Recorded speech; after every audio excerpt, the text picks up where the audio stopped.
Respect is the easiest thing to fake, until someone tests whether you actually deserve it. The chandelier light shimmered across polished marble as Daniel Hayes stepped into the restaurant, his $10,000 watch catching the glow like it needed to be noticed, and everything about him said control, power, certainty, the kind of man who never waited, never questioned, never lost. And yet, 2 hours later, he would stand in that same room unable to say a single word, but for now, he barely glanced up as a quiet waitress approached his table, her movements precise, her expression calm. Almost too calm for someone in a black apron serving Manhattan's elite. "Coffee, sir," she said softly, placing the cup down with steady hands. And if you've ever seen someone underestimate another person this badly, you already know how this ends. Or maybe you don't, because Daniel didn't. Not yet. He leaned back, eyes scanning her like she was just part of the furniture. "Careful," he added, voice edged with amusement. "Try not to mess it up." And a few nearby guests chuckled under their breath, the kind of quiet laughter that feeds on hierarchy. But she didn't react.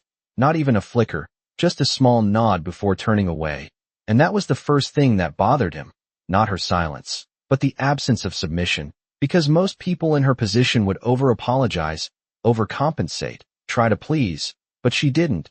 She simply existed, calm, grounded, like she belonged somewhere else entirely. Minutes later, he tested her again, deliberately knocking his glass so water spilled across the table, slow, deliberate, watching for panic, for fluster, for weakness. But she returned, placed a napkin down, cleaned it in one smooth motion, and walked away without a word. And this time, there was no laughter, just a subtle shift in the air, the kind you only notice if you're paying attention. And Daniel was, now leaning forward slightly, intrigued.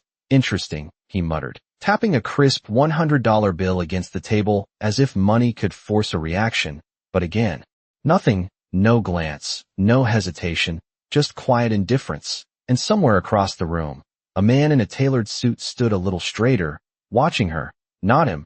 And if you're still watching, you might want to pay attention to that detail, because that's where everything begins to change. Daniel didn't notice it yet, but the room was no longer centered around him. It was shifting, slowly, quietly, toward the one person he thought didn't matter at all. Daniel leaned back, fingers tapping once against the table, slower now, more deliberate, as if recalibrating a game he thought he already understood, because something about her refusal to react did not feel like defiance. It felt like indifference, and indifference was something he rarely encountered, especially not from someone in a position like hers. He had built his world on reactions, on people adjusting themselves around him, anticipating his needs, bending before he even asked, but she did none of that. She moved through the room with quiet precision, taking orders, placing plates, speaking when necessary, and never more. And the strangest part was not what she did. It was what she did not do. She never once looked at him again, not out of fear, not out of avoidance, but as if he simply did not require her attention, and that unsettled him more than any insult could have. Across the room, a couple at a nearby table whispered, glancing between Daniel and the waitress, sensing the shift even if they did not understand it. And Daniel noticed something else now, subtle but undeniable. The staff, they were watching her. Not constantly, not obviously, but enough. A quick glance here, a slight nod there, a level of awareness that felt different from how employees usually looked at each other. It was not casual. It was careful, almost respectful. He frowned slightly, adjusting the cuff of his suit, eyes narrowing as he tracked her movement again. She paused briefly near the bar, speaking quietly to another server who straightened immediately, nodding before hurrying off. And that was when the first real question formed in his mind. Not who she was, but why the room seemed to subtly orbit around her without her ever demanding it. "Excuse me," he called, sharper this time, expecting her to turn, but she did not. Another server approached instead, a young man, slightly nervous. "Can I help you, sir?" he asked, and Daniel's gaze flicked past him, searching for her. Again, "Where is the waitress who was serving this table?" he asked, tone controlled but edged. The young man hesitated, just for a fraction of a second, and in that hesitation, Daniel felt it again, that shift. "She is assisting elsewhere right now, sir," the server replied carefully, choosing each word as if it mattered more than it should. Daniel held his gaze for a moment longer than necessary, then gave a small nod, dismissing him. But his attention never left the room, and then it happened. Not loudly, not dramatically, but enough. The front doors opened, and a man in a dark suit stepped inside, scanning the space with purpose, not like a guest, but like someone with authority. He moved quickly toward the back, stopping briefly, when his eyes landed on her. And in that moment, everything slowed. The waitress did not react with surprise. She did not rush. She simply met his gaze and gave a small, almost imperceptible nod, and the man straightened instantly, as if acknowledging something unspoken, before continuing on, and Daniel felt something unfamiliar settle in his chest. Not anger, not annoyance, but curiosity sharpened into focus. Because whatever game he thought he was playing, he was beginning to realize he was not the one controlling it.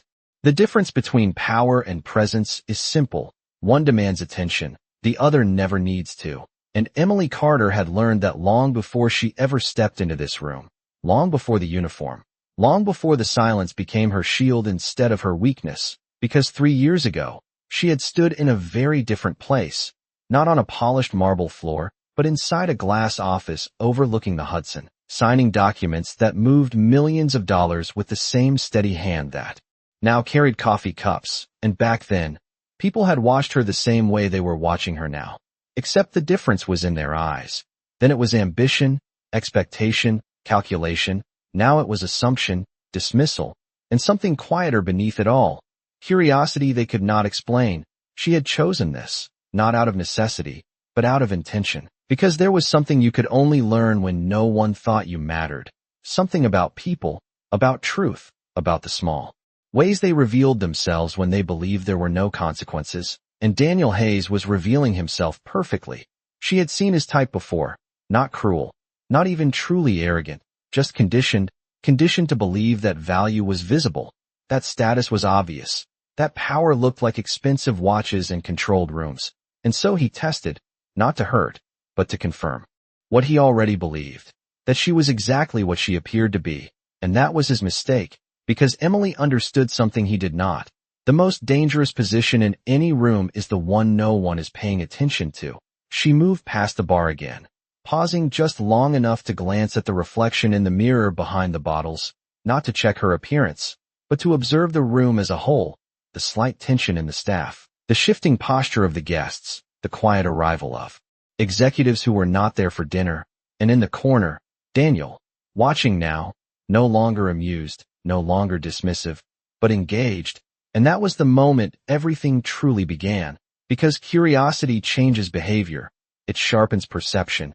It opens doors that arrogance keeps closed. He was starting to see patterns, to notice details, to question assumptions. And Emily could feel it without ever looking directly at him.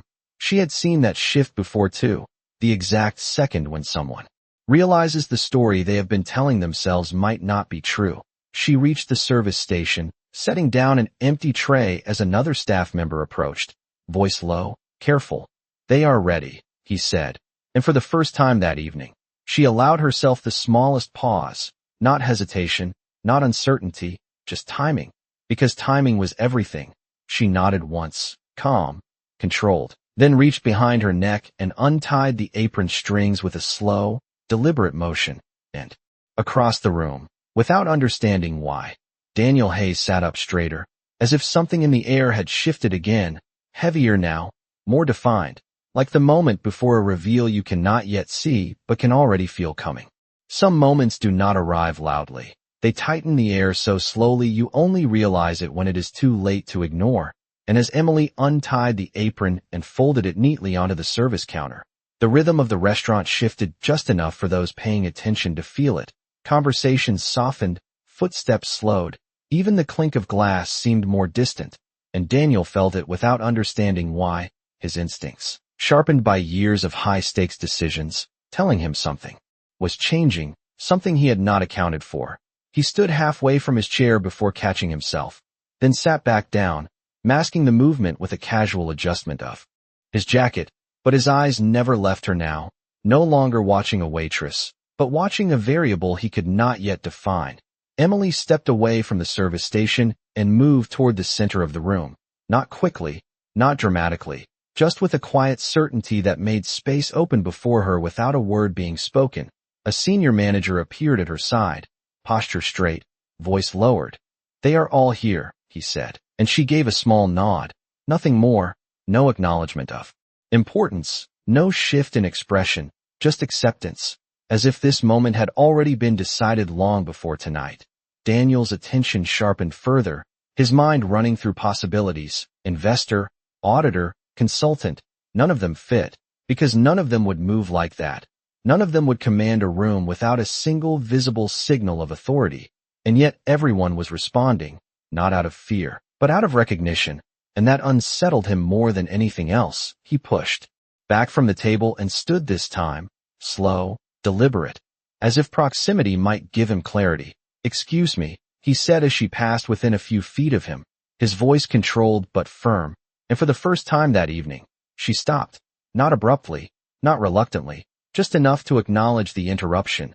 She turned slightly, meeting his gaze directly, and in that brief moment, Daniel felt something he could not immediately name, not intimidation, not discomfort, but a clarity that stripped away all the assumptions he had made about her. Her eyes were steady, composed, and completely uninterested in his status. "Yes," she said simply. No title, no deference, just the question itself.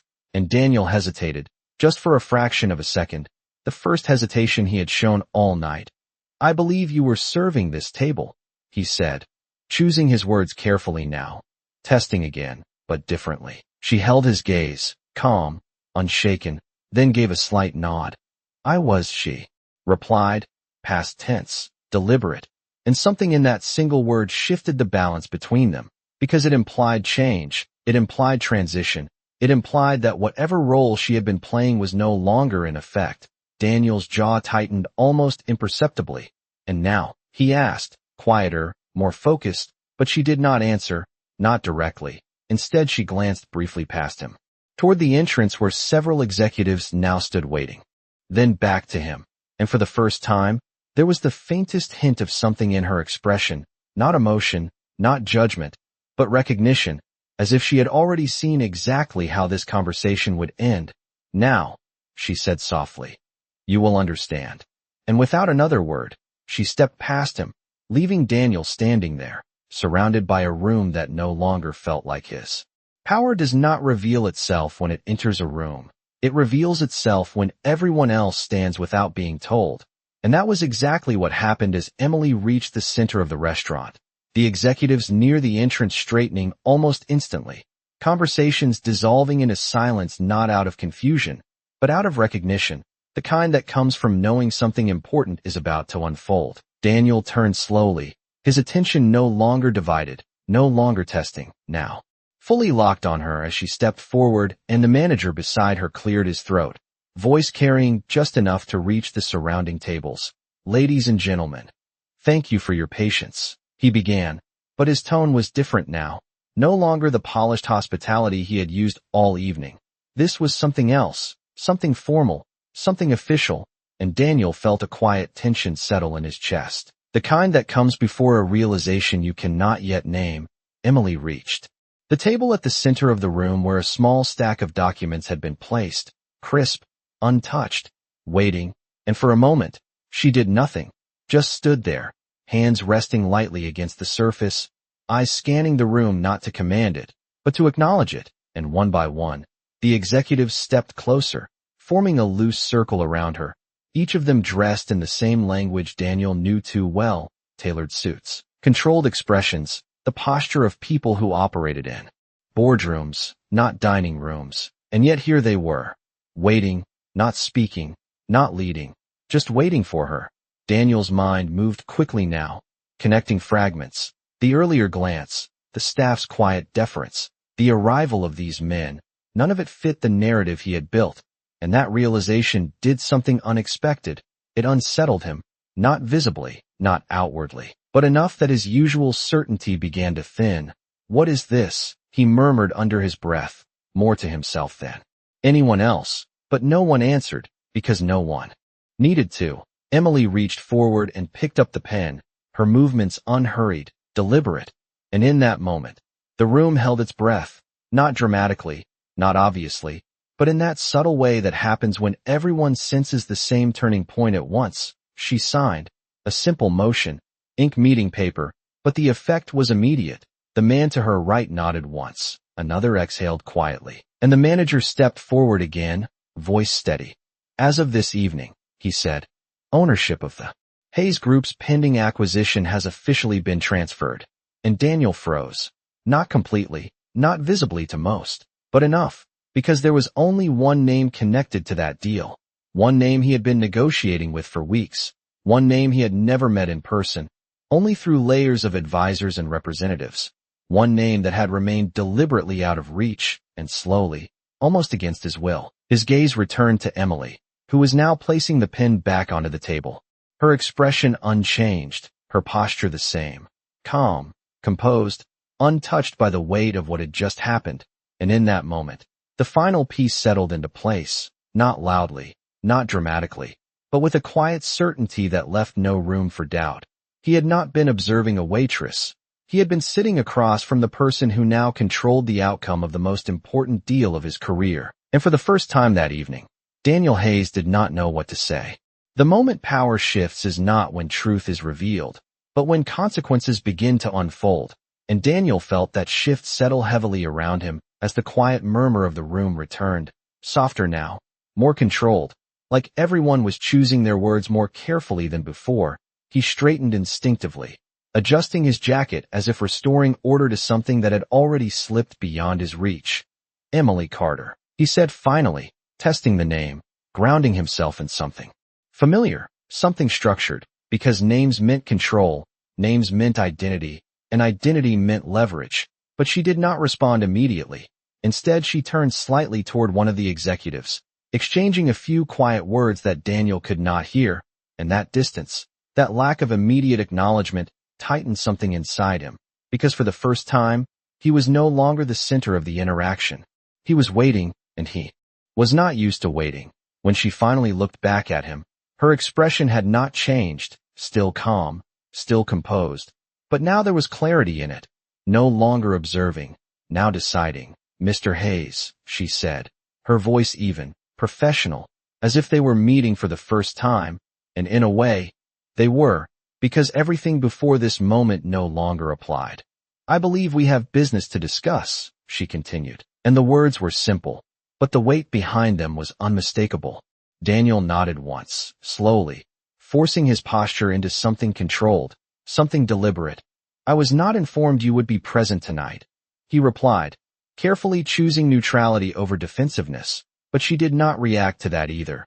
That was intentional, she said, and the directness of it landed harder than any confrontation could have, because it removed any illusion that this situation was accidental. This was designed, every moment of it, every test, every silence, every observation, and Daniel felt it now, the realization that he had not just been watched, he had been evaluated, not for his deal, not for his numbers, but for something far less tangible and far more revealing. His behavior, his assumptions, his treatment of someone he believed had no influence over him. And for a brief moment, he wondered how many people in that room had seen it the same way. How many had noticed the small details he had ignored, the tone of his voice, the casual dismissal, the subtle arrogance that had always served him well until now. And if you were standing there, watching this unfold, you might ask yourself the same question. Would you have acted any differently? Would you have noticed what he missed? Because Daniel was beginning to understand that the outcome of this deal might not depend on strategy or negotiation at all. Shall we continue this conversation privately? He said, regaining a measure of control, gesturing toward a quieter section of the restaurant. But Emily did not move immediately. Instead, she glanced briefly around the room, at the staff, at the guests, at the space itself, as if considering something beyond the deal, beyond the numbers, beyond him. Then she returned her gaze to Daniel, steady, unwavering. No, she said softly, and that single word carried more weight than anything else spoken that evening, because it meant this was not just business. This was something else entirely, something he could not redirect, could not contain, and for the first time in years, Daniel Hayes found himself standing in a situation where control was not just slipping, it was no longer his to claim. Truth rarely arrives all at once. It leaves small traces, quiet clues that only make sense when you are ready to see them. And Daniel was starting to see them now. Not clearly, not completely, but enough to feel the shape of something larger forming just beneath the surface. He glanced down at the table where Emily had signed the documents, his mind replaying every moment of the evening with a new lens. The way she had moved through the room without seeking approval, the way the staff had adjusted around her without being told, the way that executive at the door had acknowledged her with that subtle, almost instinctive respect. None of it was random, none of it was accidental, and yet the question remained, why? Why would someone with that level of control choose to stand in a room like this, dressed as someone everyone overlooked, allowing herself to be tested, dismissed, underestimated? Daniel's gaze lifted again, studying her more carefully now, not as an opponent, not even as a partner, but as a puzzle he had not yet solved. And for the first time, he noticed something he had missed before, not in her posture, not in her expression, but in the details, the way she held the pen earlier, precise, practiced, not like someone signing occasionally, but like someone who did it often, the way she observed the room through reflections instead of direct attention, the way she spoke only when necessary, conserving words like they carried value. These were not habits formed overnight. These were patterns, learned, refined, intentional. You planned this, he said quietly, not accusing, not defensive, just stating what was beginning to feel undeniable. Emily did not deny it, but she did not confirm it either. Instead, she tilted her head slightly, as if considering how much he was ready to understand. I created an environment, she replied, and the distinction in her words mattered, because planning implied control, but environment implied choice, his choice, the staff's choice, the room's reaction. Everything that had happened tonight had not been forced, it had been revealed, and that realization settled deeper than any explanation could have. Daniel exhaled slowly, the weight of it pressing against the edges of his composure. For what purpose? He asked, and there it was, the question that shifted the conversation away from business entirely, the question that suggested there was something more at stake than contracts and ownership. Emily's gaze softened just slightly, not with sympathy, not with judgment, but with recognition, as if she had been waiting for that exact moment. That depends, she said, her voice quiet but steady, on what you think tonight was about. And the answer did not come easily, because for the first time, Daniel was not entirely sure. Was this a negotiation, a test, a lesson, or something else entirely? And if you were standing there, watching this unfold, you might start asking yourself the same thing, because the truth was beginning to surface in fragments, not yet complete, but impossible to ignore. And whatever Emily Carter had set in motion tonight, it was no longer just about who owned what. It was about who understood why. The truth does not always expose itself with noise. Sometimes it lands quietly and changes everything at once. And Daniel felt it in the way the room no longer felt like a restaurant, but something else entirely, something closer to a stage where every action had already been set in motion long before he arrived. He held her gaze, searching now not for advantage, but for understanding. This was not about the deal, he said slowly, the realization forming as he spoke it aloud, and for the first time that evening, Emily did not redirect the thought.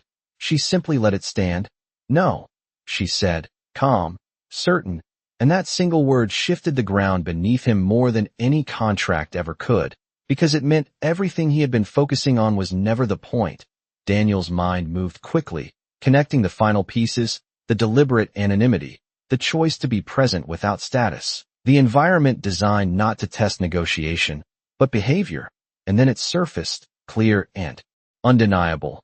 You wanted to see who I am when I think no one is watching, he said, quieter now, no longer performing, just understanding, and Emily's expression softened just slightly. Not approval, not disapproval, just acknowledgement. I already knew who you are in a boardroom, she replied, her voice steady. Everyone does. Your numbers, your strategies, your results, they are all public. She paused, just enough for the weight of her next words to settle. What is not public is how you treat people when you believe they cannot affect your outcome. And there it was, the real evaluation. Not his intelligence, not his success, but his character in moments he thought were insignificant. Daniel felt the shift fully now, not as a loss of control, but as clarity. Uncomfortable, unavoidable clarity. He looked back over the evening, replaying it. Without the filter of assumption, the tone in his voice, the casual dismissal, the small choices that had seemed meaningless at the time. And now, standing here, they felt louder than any statement he had made in a boardroom. And now, he asked, not defensively, not strategically, but honestly, what does that change? And for the first time, Emily took a step closer, not to dominate the space, not to assert authority, but to meet him at eye level, equal, direct. That depends on you, she said, and the simplicity of it carried more weight than any condition or clause, because it meant the outcome was no longer fixed. It was responsive, shaped not by negotiation, but by recognition. And if you were watching this unfold, you might feel that same shift, that same question forming, because the truth had finally been revealed. This was never just about ownership. It was about worth, not the kind measured in dollars, but the kind revealed in moments when no one is supposed to matter. And now, for the first time, Daniel Hayes understood exactly what had been at stake all along. The hardest part about seeing the truth is accepting what it says about you. And Daniel stood there in the quiet aftermath of realization, not defeated, not diminished, but exposed in a way he had never allowed himself to be before. The room no longer felt like a place to win or lose. It felt like a mirror, and for the first time, he was not looking for an advantage. He was looking for understanding. He glanced briefly at the table where his untouched coffee had gone cold, the same coffee she had placed there with steady hands while he dismissed her without a second thought. And something about that detail stayed with him longer than anything else, because it was small, almost insignificant, and yet it carried the weight of everything he had missed. He turned back to Emily, his posture different now, not lowered, not submissive, but grounded, aware. Then I was wrong, he said, the words simple, unguarded, and in a room where power was usually measured in control, that kind of honesty carried its own quiet strength. Emily studied him for a moment, not evaluating anymore, just observing. And there was no immediate response, no reward for the admission, just silence, the kind that allows meaning to settle fully. Daniel did not rush to fill it. He let it exist, let it define the moment instead of trying to reshape it, because for once, he understood that not every silence needed to be controlled. The deal, he added after a moment, not to redirect, but to acknowledge reality. You still hold all the leverage. And this time, there was the faintest shift in Emily's expression, not a smile, but something softer, something closer to recognition. I always did, she replied. And there was no arrogance in it, just fact, just truth. And that was the final lesson. Power does not need to announce itself. It does not need validation. It simply exists, and the way people respond to others, especially when they believe those others have none, reveals far more than any title ever could.